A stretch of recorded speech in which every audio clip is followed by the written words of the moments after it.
Hi, I'm Winona. I'm here to represent Rain Collective. Thank you everyone for your presentation, but we saved the best for last. We're here today because we want to talk about a new idea for spaces. It's not a product that we are representing to you today. We're not trying to tell you a new idea for a space, but rather an idea that can be implemented in future societies. So imagine that you're walking down the streets of Copenhagen. It's sunny, it's beautiful, you may walk your dog, you may hang out with some friends, you might be getting hit by a bike, but then it rains and you see people empty the streets. It's getting cloudy, it's kind of gloomy, your mood suddenly decreases. And why is this important to us? Because this is an integral part of community, being outside and about in your surroundings. Currently, this is 3 spaces that we've decided to focus in on because we think that they're not being utilized to their fullest potential. And we've done an analysis on the neighboring services, restaurants, etc. So this is where it's located, just 3 areas. Now, this is a system that we're trying to implement. So again, it's not just one idea, it's a whole system of spaces. So we can start with what these spaces mean. We were trying to represent the feeling of a home. Now, a home is comfortable, it gives you belonging, it gives you identity, but you don't often get this in public spaces. So we divided into 3 specific parts: the service space of your house, the places where you are cooking, where you're doing laundry, and then the private space where you sleep, where you shower, and your social space, your living room, where you entertain, you socialize, etc. So we have a few ideas of what we would put in each place. So for service space, we have, for example, urban gardening. We can do a public laundry. We could even have an exchange or a community network where you're really good at something like cooking and someone else is not, and you can trade and save time. And your private space, this is integrating people of all hemispheres, like different demographics, maybe your social class. So we want to involve people and give them opportunity to feel a belonging that is almost a basic human right. So the access to showers, maybe to store public lockers, maybe you're really busy and you're running around and you can't go home and it's closer to stay and take a nap in this public bed. Then we have our social space, and the social space is the place where we have focused in on and made our whole prototype around because we think this is where the starting point is. So here we have ideas of what we would put in and how we would incorporate the idea of rain and turn it from a negative thing to a positive thing. So we have rain cinema, for example, where we would project maybe movies on a shower of rain. Then we have indoor playground, where maybe children will play with rain, be educated about rain, grow, and as a community bonding, because rain is integral to Copenhagen. And then we have ideas of things that are comfortable. So like a fireplace, usually if you're sitting around a fireplace and talking, which we often don't maybe do as much anymore because of social media. Maybe we have a secondhand library where you can borrow books, maybe talk about things, have a book club, etc. And then maybe doing things that are good for your mental health, like relaxing and rain yoga.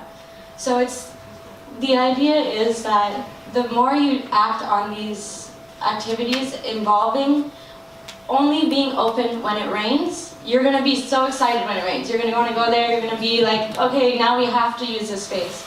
And that's going to allow you to use maybe your home space and convert it into something else, because maybe you don't need a kitchen anymore. So we decided to draw a layout of how we would see it functioning. So this is just the colored diagram you can see right there. But how would we make this work? So we have an idea of what we would see it as functioning. First, you educate people. We tell you about it.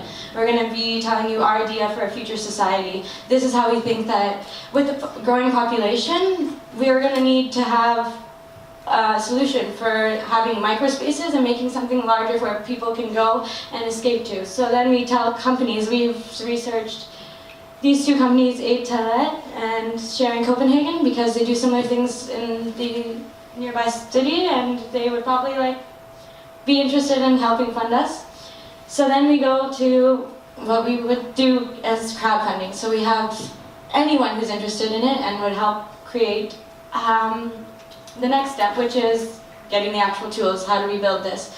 So a vital part of our community is we think that if we want people to be involved in actually attending this place and utilizing it, we would have them create parts of it.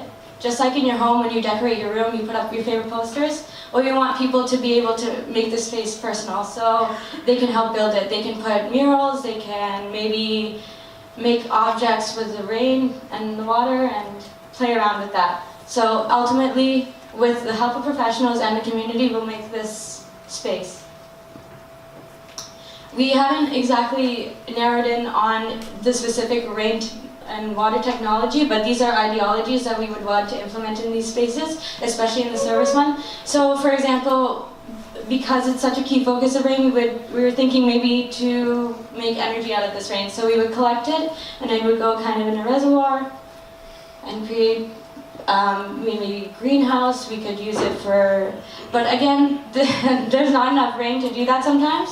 So then we've calculated and the amount of days it rained, and we think that it wouldn't be possible just with the light drizzle. So we were thinking of things like wind turbines. It's also very windy here, so multiple sustainable ways to create energy. We think this would be probably the best for future societies. Just to summarize some of the key values that we think that this space would reiterate. We bring communities together because of these 8 things. Because we have similar values. Communities provide therapy for each other. It's important to be around each other for our mental health. It provides growth. We grow from interacting with each other. It brings friendship. We educate each other. We always constantly learning new things. And communities bring together the capability of making projects. And we can rely on each other, and it also lowers expenses if you want to collaborate on things. So here we have an example of our social space prototype and how it would actually look in this plot. There's a lot of green space. So we've decided to take the idea of Copenhagen's traditional homes and put a little bit of a modern twist, but not make it look completely different in architecture, because we really think that the idea of a roof like this is traditional to the sense of house. So we make something like this, maybe have some solar panels, we've illustrated some waterfalls. And the playground at the beginning there, that gray area, that is like a roof where it collects water, and it's where the walkway to enter the building, and it's where kids can play and interact with rain. And these are other shots of our rendering.